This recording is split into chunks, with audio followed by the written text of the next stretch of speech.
করেছো তো? হ্যাঁ ঠিকই, রাগ তো হওয়ারই কথা। কালকে ওই অবস্থা আমি বেরোতে পারিনি গুড্ডি,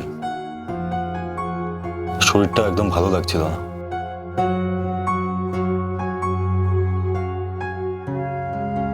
এখন কেমন আছো? এই রাত্রিবেলা ঘুমানোর পর একটু বেটার। ঠিক আছে, এখন তাহলে রাখো, কেউ শুনলে। আমি তো আমার ঘরে নেই। সে কি? তাহলে কোথায় আছো?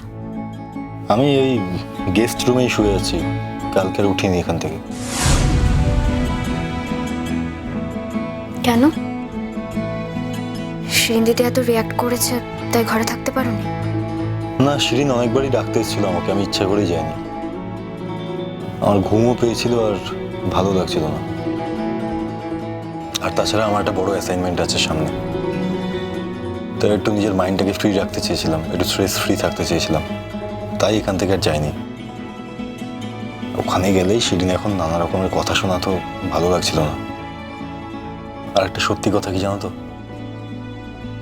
যে রেস্টটা নিয়ে আমি ফিরেছি, সেই রেস্টটা এত তাড়াতাড়ি আমার কাটাতে ইচ্ছা করছে না।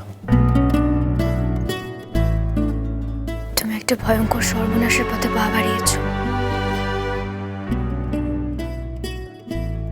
সর্বনাশের পথে আমি পা বাড়াইনি, সর্বনাশের মধ্যে ঢুকে গেছি আমি। এর থেকে বোধহয় আমার আর মুক্তি নেই।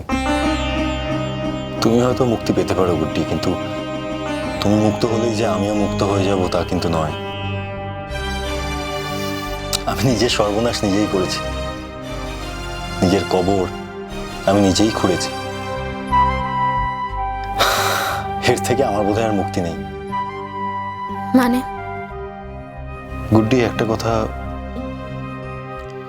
খুব ভালো করে তুমি বুঝে নাও, এই জীবনে আমার পক্ষে আর তোমাকে ভোলা সম্ভব না।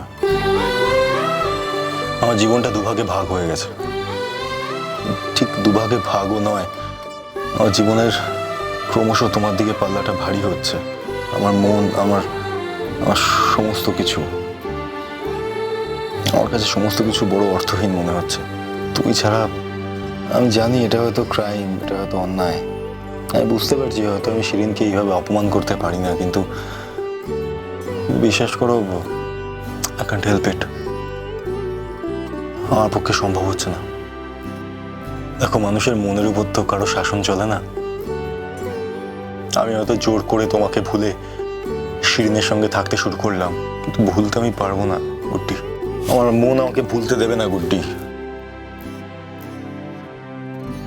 শিরিনের সঙ্গে থাকাটা আমার কাছে একটা শাস্তির মতো।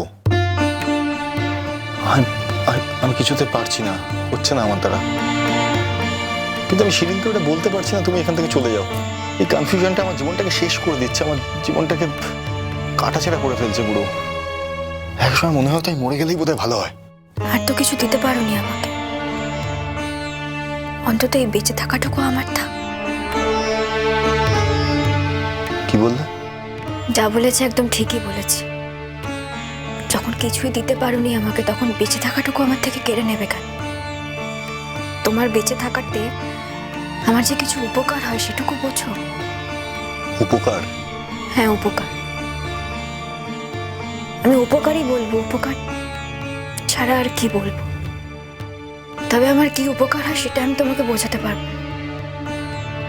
সবটা বোঝাতে চাইও না। আরে বাবা, আমার বেঁচে থাকার জন্য তো কিছু লাগে, কিছু দরকার হয়, ধরে না, ওটাই সেটা। গুড্ডি, তুমি এই কথাটা সত্যি বললে? সত্যি বই মিথ্যে বলার অভ্যেস আমার কোনোদিনও নেই। যদি কোনোদিন মিথ্যে বলে থাকি, সেটা তোমার আর শিরিন দিদির ভালোর জন্য বলেছি। নিজের জন্য এই জীবনে কখনো মিথ্যে বলিনি, তাই আজকেও আলাদা করে মিথ্যে বলছি না। গুড্ডি, আমার আর কিছু চাই না। তুমি যে আমাকে এইটুকু স্বীকৃতি দিয়েছো, এটা আমার জন্য অনেক বড় ব্যাপার। Thank you so much. একটা কথা মনে রেখো, শিরিন দিদিকে কখনো অসম্মান করো না। শিরিন দিদি অসম্মানের যোগ্য না, তোমাকে ভালোবাসে। তুমিও তো একদিন শিরিন দিদিকে বুঝিয়েছিলে যে তুমি ওকে ভালোবাসো। আজ হঠাৎ করে এভাবে মাঝপথ থেকে তুমি সরে আসতে পারো না। সে অধিকার কিন্তু তোমার নেই। প্রত্যেকটা মানুষেরই একটা নীতি বলে বস্তু থাকে, সেটা তো থাকা উচিত। হ্যাঁ, নীতির বাইরে গিয়ে কিছু ঘটে গেছে, কিন্তু সেটাই শেষ কথা নয়। একটা ঋণকে সারা জীবনের মধ্যে জড়িয়ে ফেলো না। ওই ঋণটুকু তোমার মনে থাক, আমার মনেও থাকবে। কি আর করা যাবে বলো?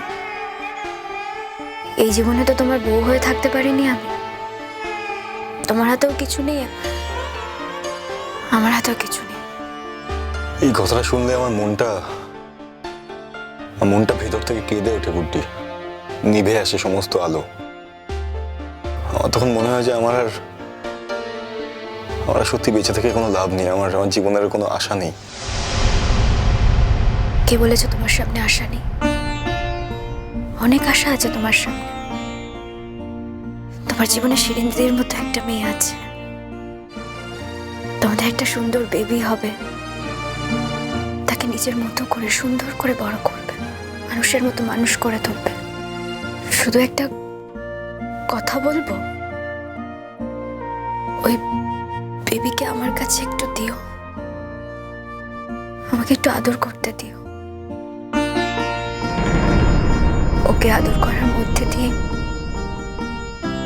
আমি হয়তো তোমাকে ছুতে পারবো। গুড্ডি, আমি ঠিক জানতাম, তুমি গুড্ডির সঙ্গে যোগাযোগটা ছাড়তে পারবে না। আর কি বলছিলে তুমি গুড্ডিকে? তোমার জীবনে আর কিসের আশা নেই? মানে কি কিসের আশা নেই? কিসের আশা মানে কিসের আশা আছে তোমার জীবনে? আমি বুঝতে পারছি না। ভুল ভেবেছিলাম। আমি আমাদের সম্পর্কটাকে একটু সময় দিতে চেয়েছিলাম, আমি তোমাকে একটু সময় দিতে চেয়েছিলাম, আমি নিজেকে একটু সময় দিতে চেয়েছিলাম, কিন্তু না। তুমি একটা বিট্রেয়ার, তুমি বিশ্বাসঘাতক, একটা চরিত্রহীন তুমি ছেলে। তুমি না মানুষকে কোনো মূল্য দিতে জানো না অনুজ। আর এটাই তোমার নেচার। আসলে তুমি ওই গুড্ডির মতো মেয়েকেই ডিজার্ভ করো, তুমি আমাকে ডিজার্ভ করো না। আমি তোমার জন্য খাবার নিয়ে আসছি অনুজ। আমি জানি তোমার শরীর খারাপ। কাল রাতে তোমাকে এতবার করে এই ঘর থেকে ডাকলাম বেডরুমে যাওয়ার জন্য, তুমি বললে তুমি এত টায়ার্ড, এত শরীর খারাপ লাগছে যে তুমি যেতেই পারছো না। কিন্তু আসলে সেটা ছিল না। তুমি সারা রাত গুড্ডির সঙ্গে কথা বলবে বলে তুমি এই ঘরে থাকলে। সারা রাত ধরে তুমি গুড্ডির সাথে কথা বলেছো, সেই কথার এমন হ্যাংওভার যে এখনো সেটা থামাতে পারোনি। আর আমি এতটাই বোকা, আমি তাড়াহুড়ো করে রেডি হলাম স্কুল যাবো বলে, তারপর তোমার জন্য খাবার বানিয়ে আসছি।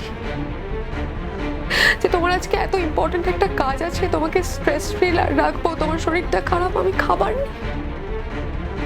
মা ঠিকই বলে, মা একদম ঠিক কথা বলে। মা বলে যে গুড্ডির নেশা তোমার মাথা থেকে নামবে না। আর এটাও বলে যে সবাই সবার যোগ্য হয় না, ওই গুড্ডির মতো মেয়েই তোমার যোগ্য, তুমি আমার যোগ্য নও। যাই হোক, আমি আর কোনো অশান্তি চাই না, আর কোনো লোক জানাজানির দরকারও নেই। তবে আমি আর এই বাড়িতে থাকবো না। অনেক অপমান সহ্য করেছি, আমার পক্ষে আর এখানে থাকা সম্ভব না। তবে আমি শেষবারের মতো গুড্ডির সাথে কথা বলতে চাই। হ্যাঁ, দাও ফোনটা দাও। Good